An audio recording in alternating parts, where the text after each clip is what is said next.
اور ہمیں کوئی خطرہ نہیں ہے، یعنی دفاعی طور پہ انڈیا بھی چاہتا. 2 دفعہ اسرائیل نے کوشش کی، ٹوائس ان زیولکس ٹائمز. ایک دفعہ تو فرانسیسی سفیر آپ کو پتہ نا پہنچ گئے کوٹا، اور ایسی پٹائی ان کی ہوئی، اور زیولک کا مزاج یہ تھا، انہوں نے کہا اچھا یہ واقعہ، اچھا مجھے تو پتہ نہیں چلا. اچھا، اور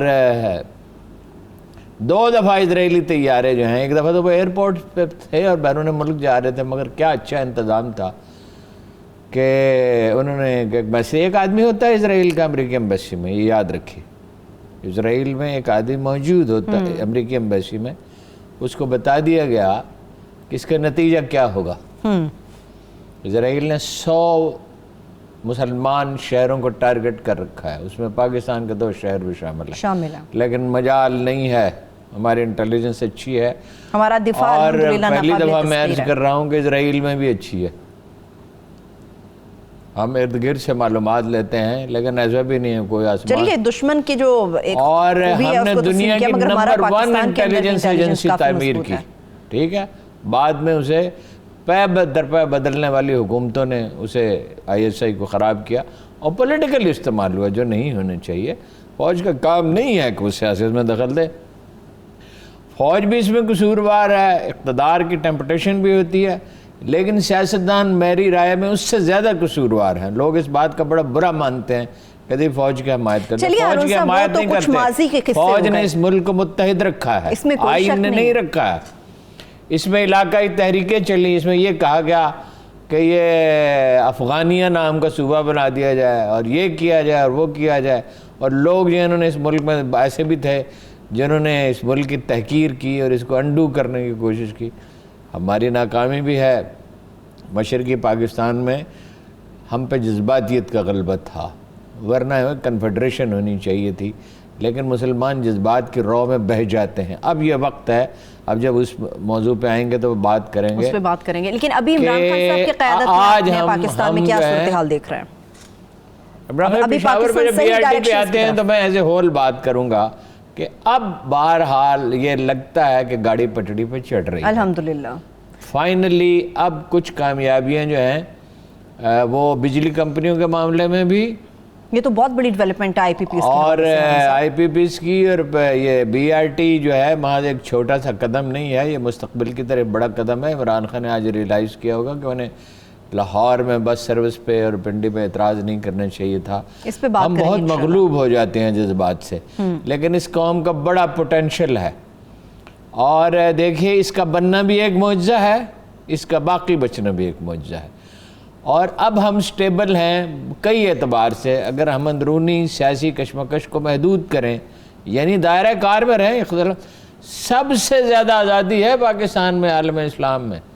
اتنی کہیں میڈیا کو آزادی نہیں ہے. یہ ہم چیخ رہے ہیں کہ میڈیا کو محدود کیا جا رہا ہے، ظاہر ہے ہمیں اپنی آزادی کی حفاظت میڈیا کو کرنی چاہیے، بہت سارے معاملات میں محدود کیا جا رہا ہے. لیکن واقعہ یہ ہے کہ کہیں اتنے چینل کسی ملک میں اس کا تصور نہیں ہے، اور ایسی آزادی کا، اور یہ مس یوز بھی ہوتی ہے.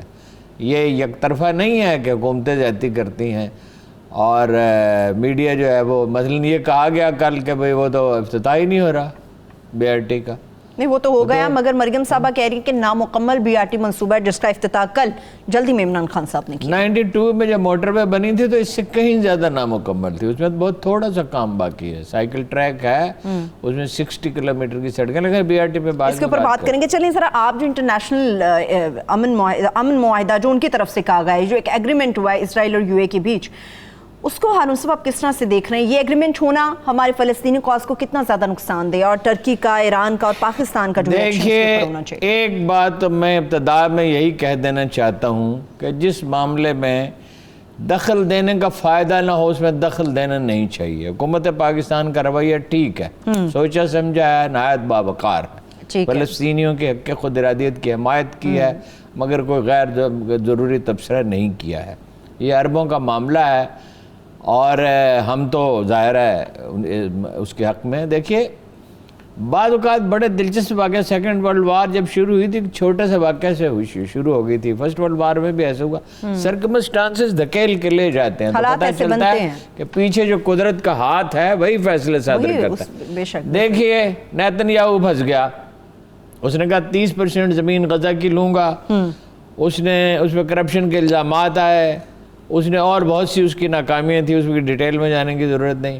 ٹرمپ جو ہے وہ پھنس گیا کرونا میں، بہت بری طرح نقصان ہوا، اور جو بائیڈن آپ کو پتا کہ اس سے بہت آگے تھا۔ ادھر عرب جو ہیں ان کی اپنی مجبوریاں ہیں، ضرورتیں ہیں، اور وہ امارات میں تو دیکھیے کاروبار نمبر 1 چیز ہے ان کا، تو تیل بھی ٹھیک ہے لیکن اصل میں تو وہ دنیا کا دوسرا بڑا ٹریڈ سینٹر ہے۔ اچھا، ڈیفنس کے لیے وہ محتاج ہیں امریکہ کے، ٹھیک، آؤٹ سورس کرنا پڑتا ہے۔ دیکھیں نا، ایک ہی ملک ہے نا جس نے فوج بنائی، مصر نے بڑی، اور فوج نے اقتدار پہ قبضہ کر لیا، تو فوج وہ بنا نہیں سکتے۔ اب عربوں کی مجبوریاں، مارکیٹ کی بھی، کاروبار کی بھی، اس کی بھی فوری مجبوری، اس کو ووٹ چاہیے تھے، اور نیتن یاہو کی بھی۔ اس میں وہ جو داماد ہے اس کا کشنر، اس نے مرکزی کردار ادا کیا، وہ اس کا کام یہی ہے، بروکر ہے وہ، ٹھیک، اور یہ بہت جلدی میں کیا گیا ہے۔ اچھا، لیکن وہ تو سمجھتے ہیں ہارون صاحب یہ خطے کے لیے ایک ضروری قدم تھا، آپ دیکھیے نا، ایک دن میں 2 بیانات آتے ہیں۔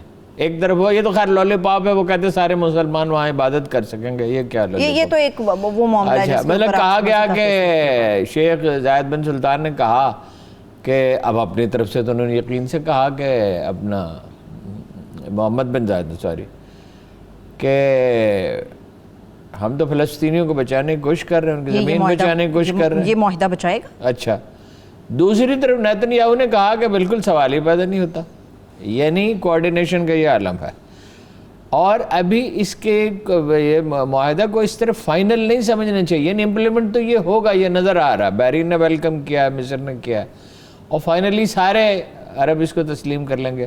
لیکن یاد رکھیے، کسی کے ماننے یا ماننے سے بنیادی صداقتیں نہیں بدل جاتی۔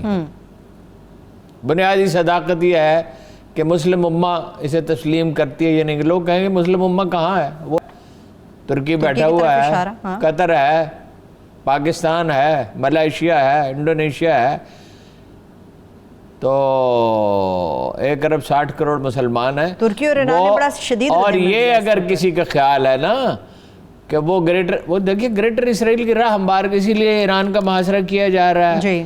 شام میں رجیم چینج چاہے، حکومت کی تبدیلی چاہتے تھے، ایران میں چاہتے تھے، اور کوشش ہے ترکی اوپر بھی پریشر ہو جائے، شاہی حکومتوں کو امریکہ تحفظ دیتا رہا۔ دیکھیے، جہاں کہیں مسلم عوام کو موقع دیا گیا ہے، جہاں کہیں، تو ایک انقلاب عظیم برپا ہوا۔ ترکی بدل گیا جہاں مسلم عوام پہ اعتماد کیا گیا، ملائیشیا بدل گیا، ملائیشیا کی فیکس آمدن چین سے زیادہ ہے، اور تھوڑی سی زیادہ نہیں ہے، 40% زیادہ ہے، اور کیسے کیسے بحرانوں سے گزرا ہے۔ اور وہ کہہ رہے ہیں اپنا روس کا طیارہ مار گرایا ترکی نے، ہم نے انڈیا کا مار گرایا۔ کوئی یہ سوچ نہیں سکتا تھا، نسبتاً چھوڑے روس کا اور اس کا کیا سائز کا کیا مقابلہ، ان کے درمیان جنگیں بھی رہی ہیں، کچھ ہوا نہیں ہے۔ صحیح راستہ اختیار کریں گے تو صحیح نتیجہ نکلے گا۔ اس نے کہا تھا کوئلہ پائلو نے، جس کو آج کی دنیا کا سب سے بڑا ادیب مانا جاتا ہے، زندگی میں غلطی نام کی کوئی چیز نہیں ہوتی، بس سبق ہوتے ہیں۔ جب ہم انہیں سیکھنے سے انکار کر دیتے ہیں تو قدرت ہمارے لیے انہیں دہراتی ہے، اب اپنا سبق دہراتی ہے، ہمیں مشکل میں ڈالتی ہے، تکلیف میں ڈالتی ہے۔ گریٹر اسرائیل کے تصور سے وہ دستبردار نہیں ہو سکتے، اور یہ فرمایا گیا ہے کہ احد تک تو انہیں پہنچنا ہے، لیکن اس دنیا کا مالک کون ہے؟ سارے تجزیے ہو جاتے ہیں، بس ایک بات تجزیہ نگار بھول جاتے ہیں، اور سیاستدان بھی بھول جاتے ہیں، اور پولیٹیکل سائنٹسٹ بھی بھول جاتے ہیں کہ ایک پتہ اس کی مرضی کے بغیر کھڑکتا نہیں ہے۔ بے شک بے شک۔ میں بریک کی طرف جا رہی ہوں ہارون صاحب، ایک چھوٹی سی بریک کی طرف جب بڑھتے ہیں، بریک سے واپس آ کے جس طرح سے 14 اگست سے متعلق میں گفتگو حصہ رہے گی آج ہمارے ساتھ، اور آرمی چیف کے حوالے سے بات کریں گے جو سعودی عرب کا وہ دورہ کرنے والے ہیں، اس دورے کے مقاصد کیا ہیں، مگر اس کے ساتھ ساتھ نیب میں پیشی ہوتی ہے مریم نواز صاحبہ کی اور وزیر اعلیٰ پنجاب عثمان بزدار صاحب کی، دونوں میں کیا مختلف ماحول ہمیں دیکھنے میں ملا، اس سے متعلق تفصیل سے بات کریں گے، ہمارے ساتھ رہیے۔